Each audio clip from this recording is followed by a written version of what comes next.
Bismillahirrahmanirrahim. Assalamualaikum warahmatullahi wabarakatuh. Perkenalkan, nama saya Andi Irma Suryani dengan NIM 20090650211, kelas B, Prodi Ekonomi Pembangunan. Di sini saya akan mempresentasikan materi yang pernah dipelajari pada mata kuliah Ekonomi Pembangunan 2. Yang pertama yaitu mengenai kemiskinan. Kemiskinan itu dapat dijelaskan yaitu keadaan saat ketidakmampuan untuk memenuhi kebutuhan dasar seperti makanan, pakaian, tempat berlindung, pendidikan, dan kesehatan. Kemiskinan dapat disebabkan oleh kelangkaan alat pemenuh kebutuhan dasar atau sulitnya akses terhadap pendidikan dan pekerjaan. Kemiskinan juga merupakan suatu masalah global. Kemudian, ketimpangan sosial. Ketimpangan sosial yaitu situasi di tengah masyarakat yang menunjukkan adanya ketidakmerataan atau ketidakseimbangan. Penyebabnya adalah karena perbedaan aspek yang ada di masyarakat, baik dari segi sosial, ekonomi, maupun budaya. Kemiskinan menjadi masalah di hampir semua negara, termasuk di Indonesia. Penyebab kemiskinan yang beragam membuat angka kemiskinan semakin tinggi. Faktor internal penyebab kemiskinan dapat disebabkan oleh faktor dari dalam atau internal. Adapun faktor internal yang bisa menyebabkan kemiskinan antara lain sikap, pengalaman dan pengamatan, kepribadian, konsep diri, motif dan persepsi. Yang pertama yaitu sikap. Sikap ini merupakan suatu kondisi jiwa dan pikir yang dipersiapkan untuk memberi tanggapan terhadap objek yang terorganisasi lewat pengalaman serta bisa mempengaruhi langsung pada perilaku. Keadaan jiwa sangat dipengaruhi oleh tradisi, kebiasaan, kebudayaan, serta lingkungan sosial. Yang kedua yaitu pengalaman dan pengamatan. Pengalaman bisa mempengaruhi pengamatan sosial dalam tingkah laku. Pengalaman umumnya didapatkan dari seluruh tindakan masa lalu dan bisa dipelajari. Hasil dari pengalaman sosial akan membentuk pandangan terhadap suatu hal. Yang ketiga yaitu kepribadian. Teman-teman dapat mengetahui bahwa kepribadian yaitu konfigurasi karakter individu dan cara berperilaku yang menentukan perbedaan sikap dari setiap orang tersebut. Yang keempat yaitu konsep diri. Faktor penyebab terjadinya kemiskinan yaitu adanya konsep diri. Faktor internal ini sudah menjadi pendekatan yang dikenal sangat luas untuk menggambarkan hubungan antara konsep diri konsumen dengan image brand. Konsep diri sebagai inti dari pola kepribadian akan menentukan perilaku individu dalam menghadapi masalah hidup. Sebab konsep diri merupakan frame of reference yang menjadi awal perilaku. Yang kelima yaitu motif. Perilaku individu muncul karena adanya motif. Motif kebutuhan untuk merasa aman. Contoh dari motif yaitu kebutuhan terhadap prestis. Jika motif seseorang terhadap kebutuhan prestis besar, maka akan membentuk gaya yang cenderung mengarah ke gaya hidup hedon atau hedonis. Yang keenam yaitu persepsi. Persepsi itu merupakan proses saat seseorang memilih, mengatur, dan menginterpretasikan informasi untuk membentuk gambar yang berarti tentang dunia. Selain faktor internal, penyebab kemiskinan lainnya yaitu faktor eksternal atau faktor dari luar, seperti kelompok referensi, keluarga, kelas sosial, dan kebudayaan. Yang pertama yaitu kelompok referensi. Kelompok referensi ini sama halnya dengan gaya hidup. Yang kedua yaitu keluarga.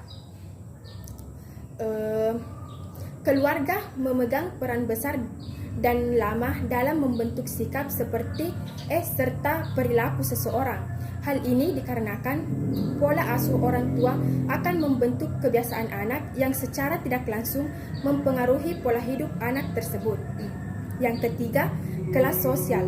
Kelas sosial adalah kelompok yang relatif homogen dan bertahan lama di sekitar masyarakat. Ada dua unsur dalam sistem sosial, yaitu kedudukan dan peranan.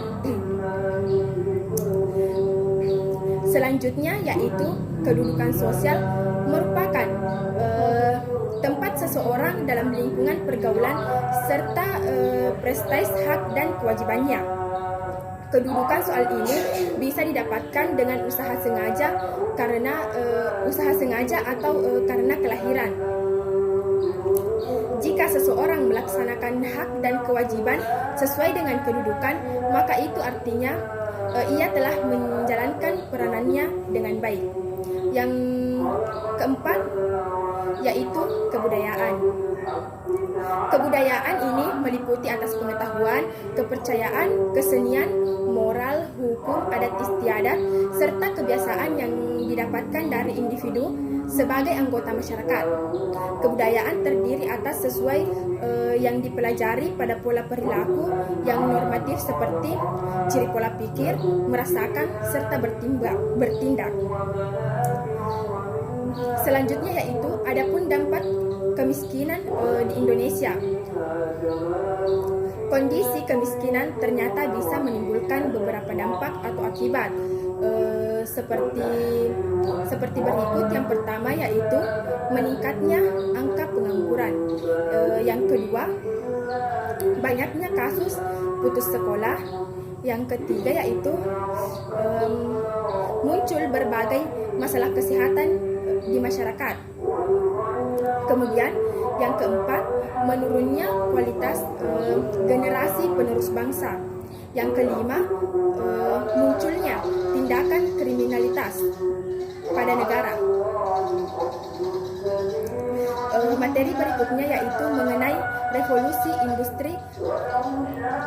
Revolusi industri terjadi pada periode antara tahun 1760 sampai tahun 1850, di mana terjadinya perubahan secara besar-besaran di bidang pertanian, manufaktur, pertambangan, transportasi, dan teknologi, serta memiliki dampak yang mendalam terhadap kondisi sosial, ekonomi, dan budaya di dunia. Adapun tahapan perkembangan revolusi industri yang pertama yaitu revolusi industri 1.0. Diawali pada pertengahan abad ke-18 yaitu tahun 1750 sampai tahun 1850. Pada saat itu terjadi revolusi besar-besaran dari berbagai sektor seperti pertanian, manufaktur, pertambangan, dan transportasi. Yang kedua yaitu revolusi industri 2.0. Setelah dirasakan oleh masyarakat di zaman itu bahwa pada bidang-bidang tersebut berjalan cukup optimal, seluruh industri semakin berkembang cukup pesat. Hal tersebut mendorong proses energi dan dapat menunjang setiap mesin pada semestinya. Yang ketiga yaitu revolusi industri 2.0. Setelah Perang Kedua berlangsung, revolusi industri ini berlanjut pun terjadi, yang sering disebut dengan revolusi teknologi. Manusia akhirnya sadar bahwa munculnya era baru setelah mesin, yakni era teknologi. Seluruhnya dimulai dengan ditemukannya ponsel genggam atau handphone, mesin kontrol, dan termasuk di dalamnya yaitu komputer.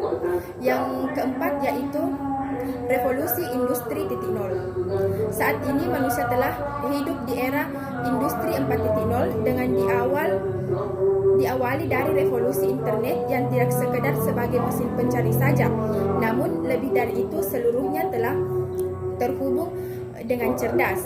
Diawali dengan penyimpanan awan atau cloud, perangkat yang terhubung dengan cerdas, sistem fisik, fiber, dan robotik. Itulah tadi hasil presentasi saya yang dapat saya sampaikan. Lebih dan kurangnya mohon dimaafkan. Wabillahi taufiq wal hidayah. Wassalamualaikum warahmatullahi wabarakatuh.